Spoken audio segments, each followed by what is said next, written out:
Hello guys, जैसे कि आप जानते हैं कि मेरी पूरी यूट्यूब में पहला वीडियो है, तो प्लीज़ मेरे को सपोर्ट करेगा ताकि मैं आगे भी ऐसे वीडियो डाल सकूं। तो ये सब छोड़ के अपनी कहानी पर आते हैं।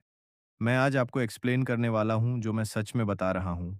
बहुत ही मस्त मनवा है, ऐसा मनवा आपने पढ़ा होगा। तो ठीक है, आप मेरे से सुन लीजिए। मैं कुछ ज़्यादा आपसे बकवास नहीं करूंगा, सीधा कहानी पर आता है। तो मैं कहानी की स्टार्टिंग में हमें दिखाया जाता है कि एक खंडहर सा कुछ बर्न रहा है। आई थिंक वह बहुत ही अच्छा महल है, बट वो बर्न रहा है, वहाँ पर बहुत सारे लोग आपस में लड़ रहे थे। ये हमें अभी कुछ पता नहीं था कि क्या हो रहा है, क्या नहीं। बट हमें ये बताया जाता है कि बहुत सारे लोग लड़ रहे थे, कुछ मर रहे थे। तभी वहाँ पर आपस में तलवारों का क्लैश होता है और वहाँ पर हमें दिखाया जाता है कि 2 आदमी आपस में लड़ रहे हैं। उसमें से एक ने मास्क पहना है और एक बिना मास्क के है और दोनों में बहुत लड़ाई हो रही होती है जो कि एक तरफ़ा चल रही होती है। उसमें से जो एक टीनेजर जैसा दिख रहा था शायद वो हीरो है। ठीक उसके बाद हमें इसके बारे में थोड़ा बताया जाता है कि हमें रग्नर हाउस के बारे में बताया जाता है जहाँ पर ग्रैंड ड्यूक जो होते हैं फैमिली के वो पूरे एम्पायर को प्रोटेक्ट करते हैं और कॉन्टिनेंटल जो कि नॉर्थ ईस्ट पॉइंट है।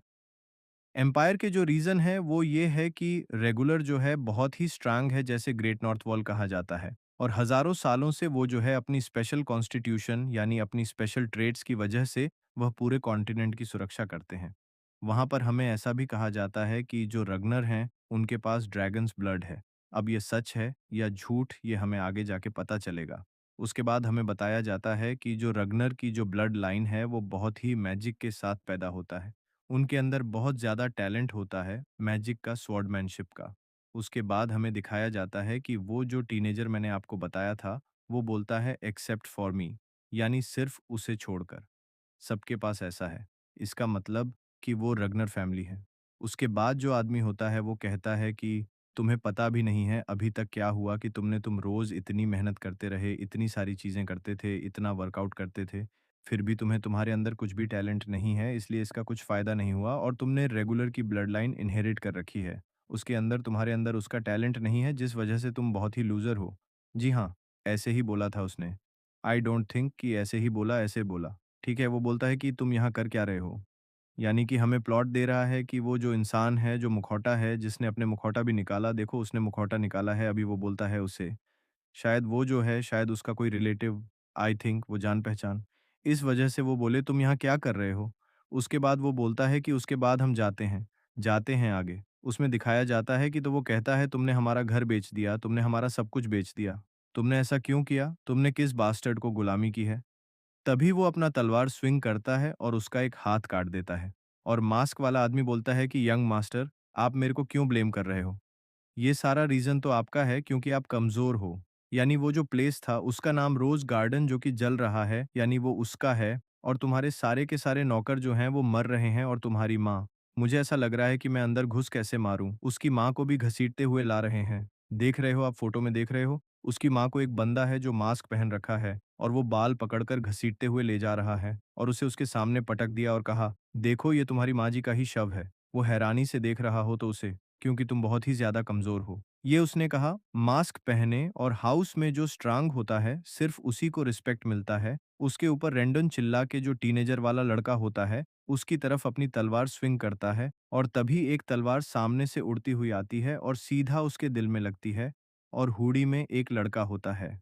वो बोलता है, "तुम इसे बहुत लंबा खींच रहे हो, इसे जल्दी ख़त्म करो, फिर तुम मर जाते हो।" उसके बाद जो एंड होता है, तुम अपने मन में बोलते हो, "क्या मैं मर गया? क्या मैं सच में ऐसे ही मर जाऊँगा?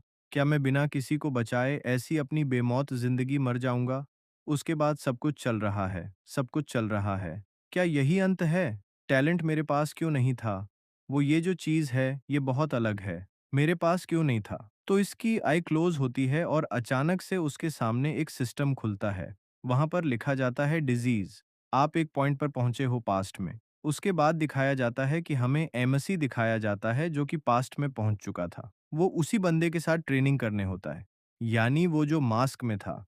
कितना बड़ा ट्विस्ट आता है कि वो जो मास्क पहने था उसका ट्रेनर था और वो उससे बोलता है कि तुम बहुत ही थके हुए लग रहे हो और वो अभी भी हैरान होता है कि कहाँ गया ये सब। ज़रूरी है, मैं मरा नहीं क्या? क्या ये मेरे मरने के बाद की कुछ मेमोरीज़ है जो मैं वापस देख रहा हूँ? तभी बोलते हैं यंग मास्टर ड्यूएल खत्म हो चुकी है। तभी उसके सामने एक ट्विस्ट आता है उसके सिस्टम पर कि रैंडम के फेस पर पंच करो। यानी वो जो मास्क मैंने उसका नाम क्या है? रैंडम। ये बात याद रखना। रैंडम ठीक है, ये इम्पोर्टेंट है। तो फिर उसे एक ट्यूटोरियल मिलता है और वो अपने मन में सोचते ये क्या है? क्या मैं सच में इसे मानना? क्या मैं सच में इसे मानना है? खैर, जो भी हो, अगर मुझे उसे मारना है तो मैं पक्का मारूंगा। फिर वो बोलता है, वो रैंडम कहता है, क्या हुआ यंग मास्टर? तभी जो होता है वो तलवार अपनी फेंक देता है और उसके ऊपर झपट पड़ता है। वो कमाने के लिए जैसे उसका मुक्का उसके चेहरे पे लगता है। क्या होता है? कुछ नहीं होता बस उसका, जो उसके फेस पर था। उसका फेस हल्का-सा हिला भी नहीं भाई उसके बाद क्या होता है? वो अपनी बेल्ट पर रिफ्लेक्शन करता है कि वो बहुत ही उसे लगता है कि वो ड्रीम है।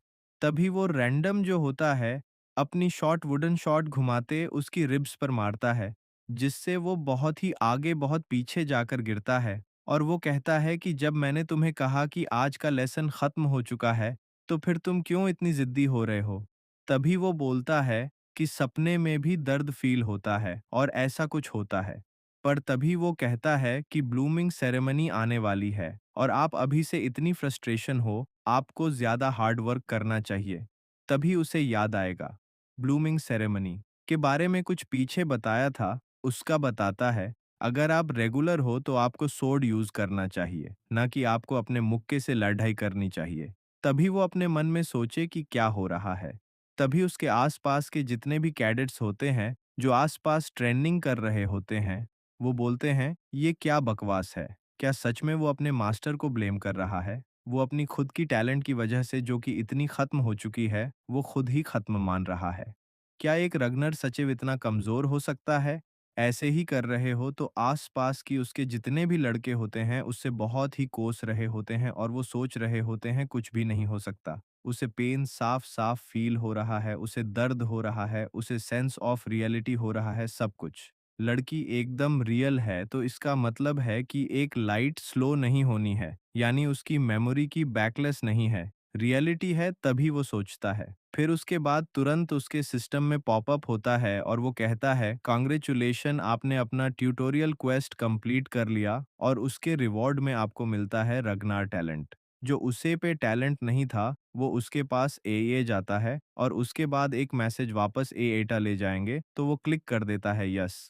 तभी उसकी बॉडी के आसपास एक मैजिकल एनर्जी भी आने लगती है तो उसके हार्ट पर कुछ शाइन होने लगता है और तभी उसे पता चलता है कि आपने रिसीव कर लिया है और आपके सारे के सारे जो स्टैट्स होते हैं, सारी चीज़ें, वो बहुत ज़्यादा इंक्रीज़ हो गई हैं। उसके बाद वो अपने मन में सोचा, ये आखिर हो क्या रहा है? फिर आगे लिखते हैं एसटीएस आर्टिंग द नेक्स्ट क्वेस्ट और इसी के साथ ये चैप्टर हो जाता है कंप्लीट। तो हमारे चैप्टर कंप्लीट हो चुके हैं। जैसे कि आप देख सकते हैं इसकी मॉम को किस तरह से ये सच में बहुत गुस्सा आया था। चलो ठीक है, अगर आप इसका नेक्स्ट पार्ट चाहते हैं तो प्लीज़ शेयर, सब्सक्राइब और लाइक ज़रूर करें और चलो एक टारगेट रखते हैं। आई थिंक अगर मेरी पहली वीडियो शायद 100,000 व्यूज़ और 10,000 लाइक्स प्लीज़, तभी आपको नेक्स्ट वीडियो मिलेगा। मिलते हैं नेक्स्ट पार्ट में। अगर आपने मेरा साथ दिया तो बाय बाय।